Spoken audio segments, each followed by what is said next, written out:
Un grand titre au sommaire ce soir et maintenant des retards à l'ouverture des bureaux de vote, des défaillances sur des machines à voter. Un vote organisé à Béni malgré l'interdiction au lendemain de ces élections historiques en RD Congo. La CENI minimise les dysfonctionnements. Le dépouillement a commencé. Les résultats provisoires sont attendus au plus tard dimanche prochain. On analyse tout ça dans cette édition et on tirera les leçons de ces scrutins. Et bonsoir à tous depuis Paris. Nous avons 3 invités autour de cette table pour parler de ce lendemain d'élection en RD Congo. Bonsoir Jean-Marie Kassamba. Bonsoir. Alors vous êtes chargé de communication internationale pour Emmanuel Ramazani Shadari. Avec nous également, nous avons Olivier Kamitatou. Bonsoir. Bonsoir. Alors vous êtes chargé de communication pour l'AMUCA et le candidat Martin Fayoulou. Et puis bonsoir Félix Kabala. Bonsoir. Vous êtes chargé de communication de la coalition Cash Cap pour le changement. Alors avant d'ouvrir la discussion, messieurs, on va revenir 24 heures après sur ce triple scrutin qui s'est déroulé pour le moins de manière compliquée. Reportage TV5 Monde sur place, Blaise Bassomboli avec Simon Rodier. C'est un travail de fourmi, où la patience joue un rôle central, celle-là même qui a permis aux Congolais de tenir le coup pendant 2 ans, 2 ans de retard pour leur vote aux élections. Ce bureau de la commune de Limete à Kinshasa est une illustration d'une scène vécue dans des milliers d'autres bureaux partout dans le pays. Le jour des comptes, de la compilation des résultats petit à petit. Les électeurs attendus, c'était 683. Mais ceux qui ont pu voter, c'était 325. Voilà, c'est ça. Donc, en termes de pourcentage, je peux dire c'est à 47%. Pas d'éclat de voix ici, pas d'esclandre. Mais chez les observateurs de la société civile, tout n'a pas été aussi fluide, loin de là.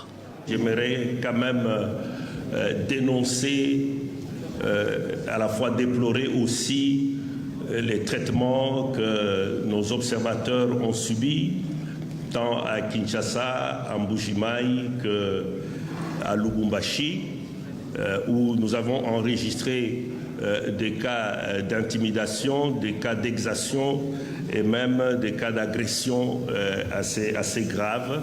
Dans la capitale, la vie ne s'est pas arrêtée pour autant, elle le fait rarement. Même si, comme le titrent ces journaux, la confusion règne.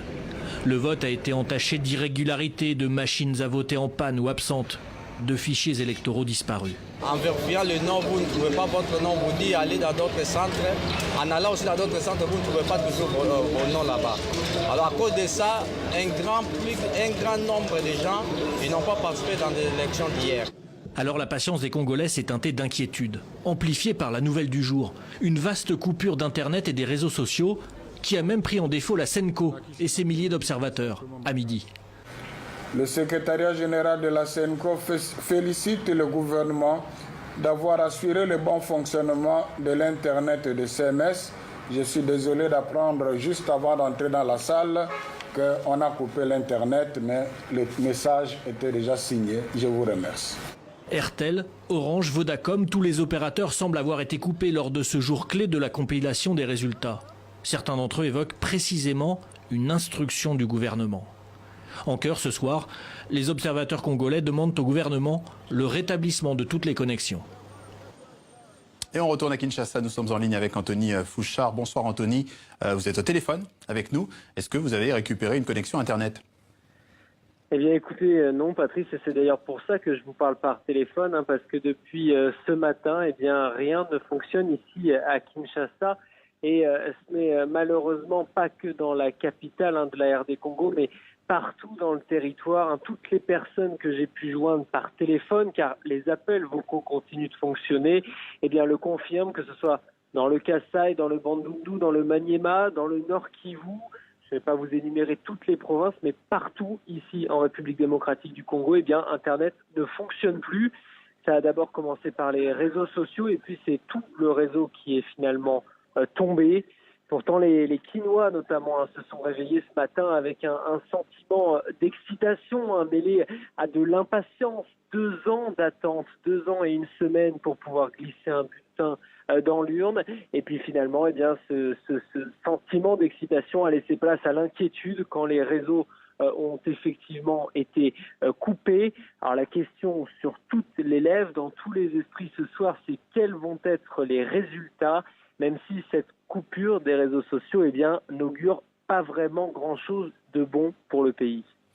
La précision d'Anthony Fouchard, envoyé spécial TV5 Monde sur place à Kinshasa. Merci à vous, messieurs, pour amorcer la discussion.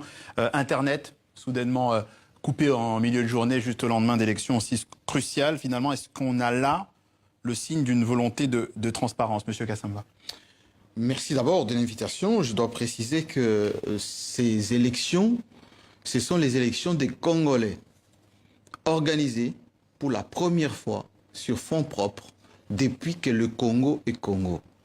Ce que ça veut dire dans un pays continent comme le nôtre, c'est de l'audace, mais aussi de l'ambition pour récupérer la souveraineté de notre pays.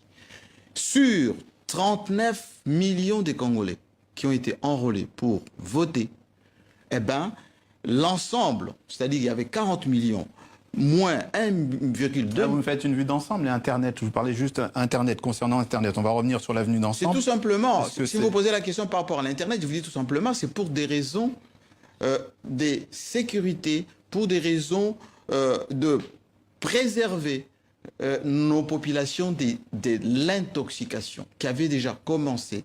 On avait commencé à publier des résultats sur des photocopies, sur des procès-verbaux qui n'avaient rien à voir avec ce que la CENI, qui est la seule habilité à proclamer les résultats. Et donc, pour préserver donc la sérénité de la population, eh ben, on a réservé donc cette Vous avez possibilité. coupé Internet, Oui, ça.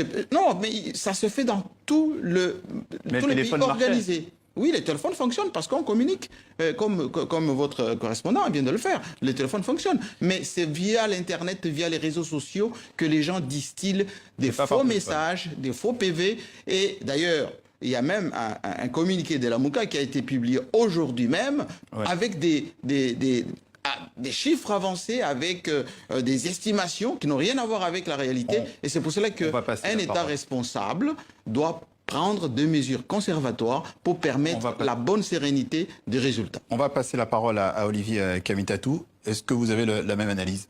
Non, absolument pas. Et je m'inscris totalement en faux à ce que vient de dire Jean-Marie Kassamba. Ce n'est pas pour des questions de sécurité, c'est pas pour des questions d'État, de souveraineté. Bien au contraire, la souveraineté, c'est la transparence, c'est la bonne gouvernance. C'est ça la souveraineté, monsieur Kassamba. C'est pas de vouloir organiser à huis clos des élections, organiser une grande boîte noire à l'intérieur duquel on va tripatouiller des voix, des votes, des suffrages. On veut simplement voler au peuple sa victoire. Et ça, c'est inacceptable. Aujourd'hui, on coupe Internet. Hier, on a empêché les observateurs internationaux de pouvoir vérifier ce qui se passait réellement. On a chassé des bureaux de vote certains témoins. Eh bien, c'est très clair que le pouvoir veut simplement s'arroger la possibilité de tripatouiller et de sortir des résultats qui ne seront pas la vérité des urnes. Et ça, nous serons extrêmement vigilants sur cette question. Finalement, pourquoi Internet? Parce que nous avons acheté près de 40 000 téléphones smartphones pour envoyer à notre centre de compilation tous les procès-verbaux pour qu'il soit effectivement acté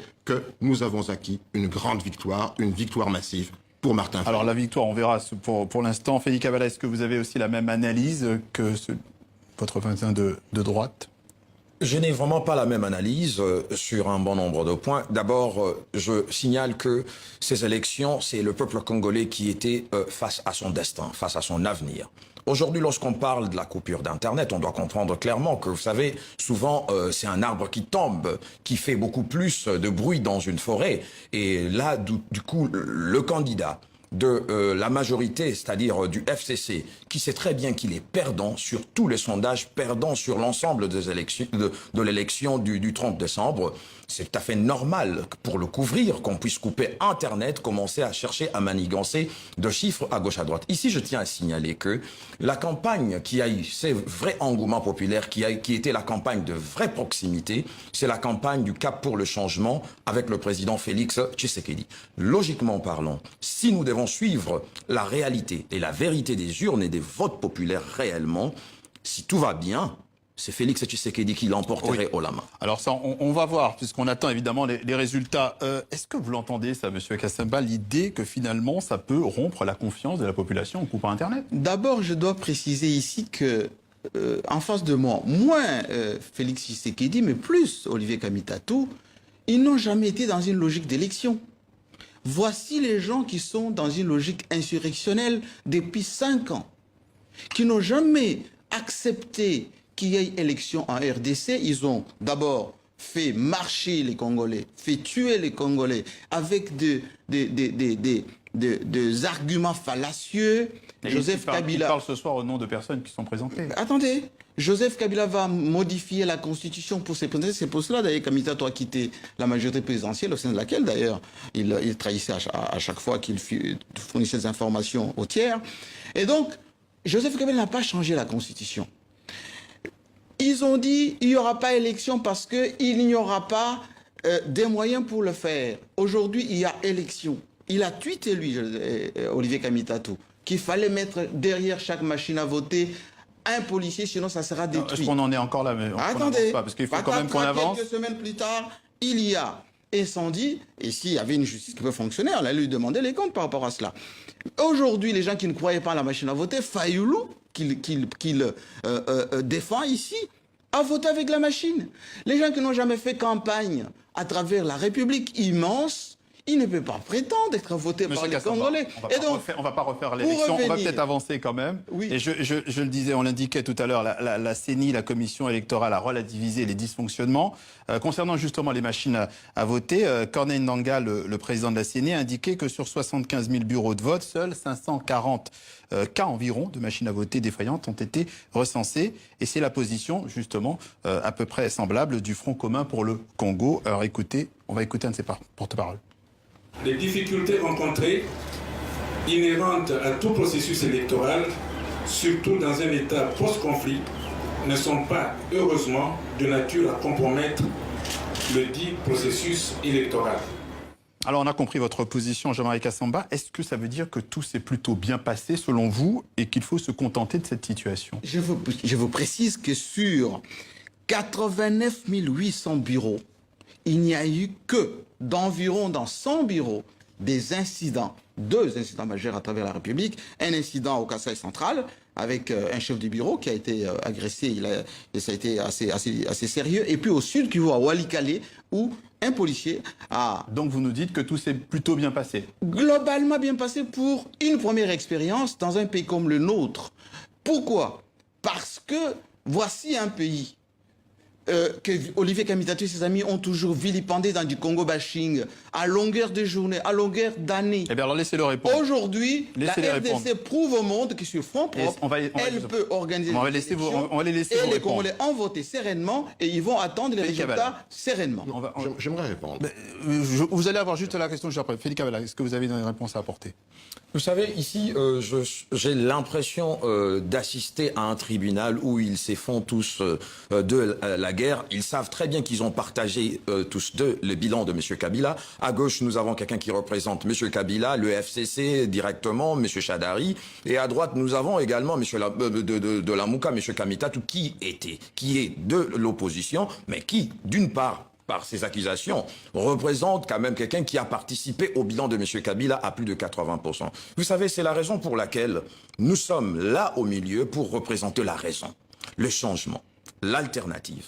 Parce que si il est en train de parler de toutes ces irrégularités, de tous ces dysfonctionnements qu'il y a eu pendant le déroulement des élections de ce 30 décembre, mais ils doivent se poser la question. Qui est censé organiser et sécuriser les élections? N'est-ce pas le gouvernement de la République représenté par le FCC? Donc, il est en train de se tirer une balle dans le pied et il vient ici pour jeter les responsabilités sur d'autres personnes. Donc c'est déplorable et le peuple congolais dans tout ça doit comprendre, choisir entre le mensonge ou la manipulation, là où la raison se présente pour une alternative. Olivier Kamitatou.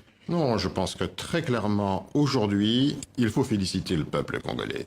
Il s'est mobilisé massivement pour un vote sanction. Et même au-delà d'un vote sanction, pour un véritable châtiment suprême contre un occupant, qui a largement dépassé le bail comme locataire. Et ce qu'il faut rappeler ici, c'est que ce n'est pas un cadeau, ces élections. Elles ont été gagnées sur le sang des martyrs. Rossi Chimanga, Luc Kouloula, Thérèse Kapangala, les fosses communes de Maluku et partout ailleurs, en République démocratique du Congo, Kamwina Nsapu, chez vous, Monsieur Kassamba. Combien de centaines de milliers de personnes, et récemment encore à Yumbi, où aujourd'hui il y a près de 20 000 réfugiés qui ont dû fuir le pays pour aller dans un pays voisin. Ce n'est pas un cadeau, ces élections. Le peuple congolais les a arrachées, a empêché Kabila d'exercer son forfait d'un 3e mandat qu'il recherchait vainement, qu'il n'a pas obtenu. Et finalement, aujourd'hui, c'est une grande victoire. Mais on ne peut pas lui voler cette victoire. C'est la raison de votre première question. Nous n'accepterons jamais que la victoire du peuple soit volée. Nous n'accepterons jamais que les résultats ne soient conformes ni à la vérité ni à la justice, comme avait dit Monseigneur Mosengo. Nous voulons la vérité et la justice, et partout. Martin Fayulu était en première position, et nous nous félicitons. Nous nous félicitons que dans certains endroits, Félix Tshisekedi, la coalition cache, ait gagné.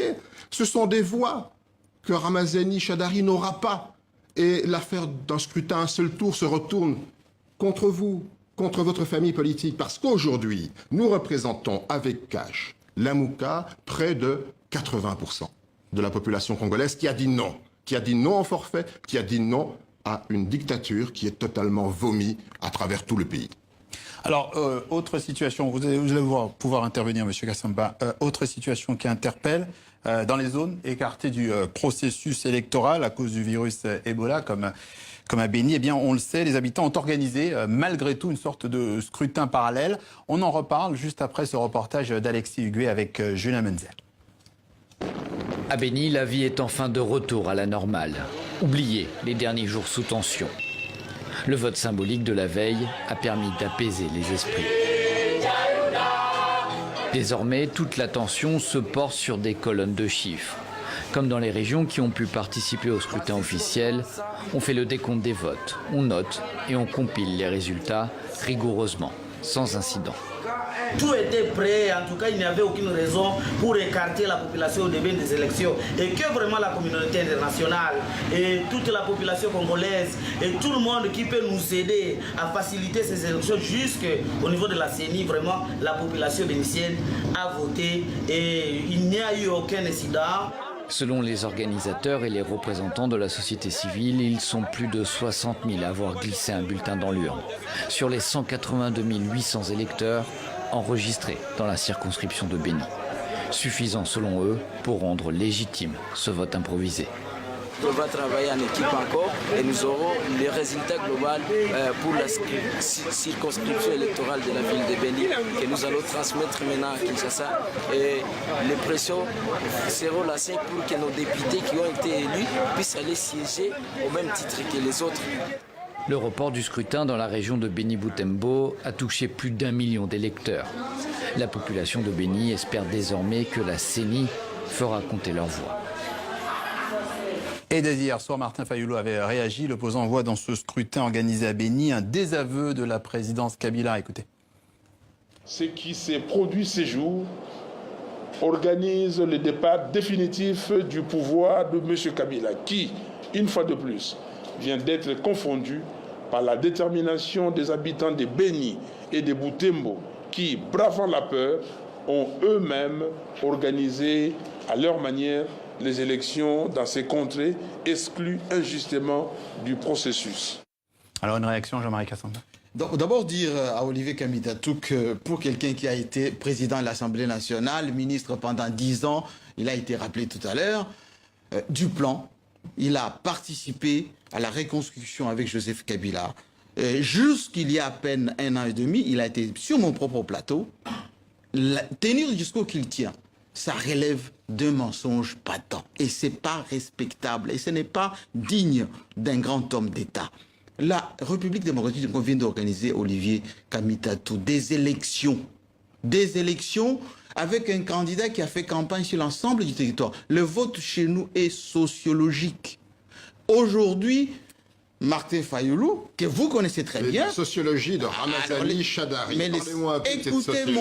Écoutez-moi. Je vous écoute. Je vous ai laissé parler, Olivier Kamitatou. Parlons du vote sociologique. Jean-Pierre Bemba, que vous avez trahi aujourd'hui, qui ne peut pas vous sentir, n'a pas été candidat.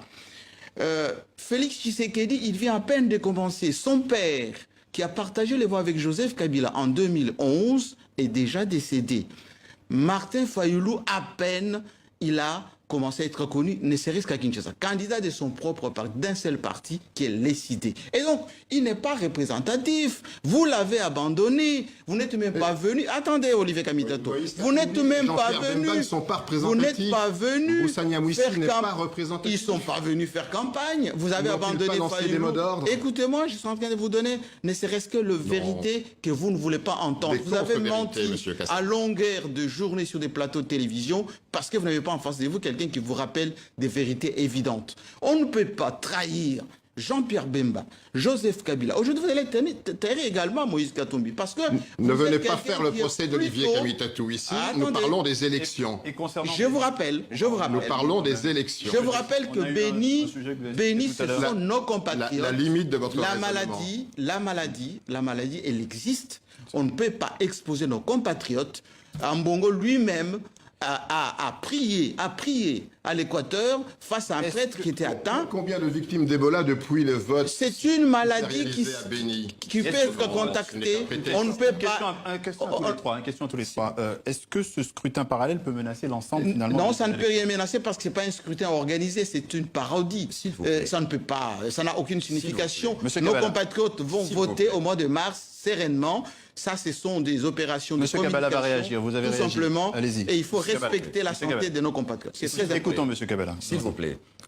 Nous ne venons pas ici assister à un tribunal entre deux personnes, entre deux formations. Il faut rappeler les vérités, hein, c'est évident. C'est pour ça que je donne la parole. Faut rappeler les c'est la raison pour laquelle... Il ne faut pas se tromper tout le temps. C'est la raison pour laquelle je fais remarquer encore à l'opinion publique qu'ils sont en train de s'étirer entre eux parce qu'ils ont partagé, entre autres, c'est lui qui est sortant, qui n'a aucun bilan à présenter au peuple congolais, et c'est lui qui a partagé le bilan à 80%, qui aujourd'hui également se présente, je me permets de le dire, sous une forme de la manipulation. Et alors je me dis... Ils ont bluffé à Genève. Nous sommes sortis déjà de Genève parce que nous savions ce qui s'est passé à Genève. Avec des cérémonies ésotériques, tout ça. J'aimerais dire ceci pour rapidement répondre à la question de... Écoutons-le. J'aimerais dire ceci. En mentionnant que Félix Tshisekedi venait à peine de commencer, c'est une erreur, monsieur Jean-Marie Kassamba. Félix Tshisekedi n'a pas commencé aujourd'hui. Mais Félix Tshisekedi n'apprend pas la politique aujourd'hui, parce que s'il apprenait la politique aujourd'hui, comment est-ce que l'engouement populaire et les vraies intentions de vote sont en sa faveur en ce moment? Vous n'avez aucun chiffre. Il a commencé... Vous n'avez pas également des chiffres? Oui, alors ne dites pas l'engouement. Ne dites pas l'engouement. Nous avions vu la campagne de 3 candidats. Dans combien de pays? Nous avions vu la cartographie électorale à 3. Félix a fait campagne dans combien de villes? Vous n'avez pas la police des débats. Moi, je ne réponds pas à vos questions. C'est TV5 qui a la police des débats. Donc, je suis en train de dire ici, la cartographie électorale a été divisée en 3. Nous avons l'Ouest, le Centre et l'Est. Nous avons sillonné toutes ces trois zones, à l'exception du Grand Bandundu. Et pour monsieur le temps nous manque. C'était juste pour dire que on va se féliciter, mais la réalité est que c'est lui qui mène. On va prendre un tout petit peu de hauteur. On va prendre un petit peu d'auteur. Non, on va s'arrêter là. On va prendre un peu d'auteur sur ces élections. Messieurs, nous étions entendus d'être courtois. Je vous propose d'écouter, de prendre un peu de hauteur avec la position d'Eugène Benyakou, qui est un ancien juge à la Cour constitutionnelle. Lui estime que ces élections auraient dû être mieux organisées et on en reparle. Écoutez. Je pense que la première des choses à souligner, c'est que les élections qui se sont déroulées hier ne sont pas les seules qui soient mal organisées. Depuis 60, nous sommes dans ce spectre de mauvaise organisation d'élections. Et c'est ce qui explique les crises de légitimité, ce qui explique parfois l'inefficacité des représentations nationales ou de toutes ces institutions représentatives. Alors on va très rapidement, parce qu'il ne nous reste plus beaucoup de temps, une question très simple pour tout le monde. Pourquoi est-il si difficile d'organiser des élections en RD Congo? Allez-y. Écoutez, quand vous refusez l'appui de la communauté internationale pour organiser des élections à huis clos, quand vous refusez les observateurs internationaux, quand vous coupez Internet, quand vous expulsez des ambassadeurs et des journalistes, ce ne sont pas des élections que vous faites, c'est un simulacre. Mais le peuple congolais a évité les pièges, a évité les intimidations. C'est difficile d'organiser des élections quand on veut déjà, dès le départ, tricher, confisquer au peuple son pouvoir souverain. C'est cela le vrai problème de la République démocratique du Congo. Et si nous avons quitté Kabila, c'est parce que précisément nous avons senti que cet homme voulait simplement confisquer au peuple congolais le souverain primaire, son vrai pouvoir. Félix Kabala. C'est simple, avec de mots simples. C'est un problème d'égoïsme et d'intérêt personnel. Servir ses poches personnelles.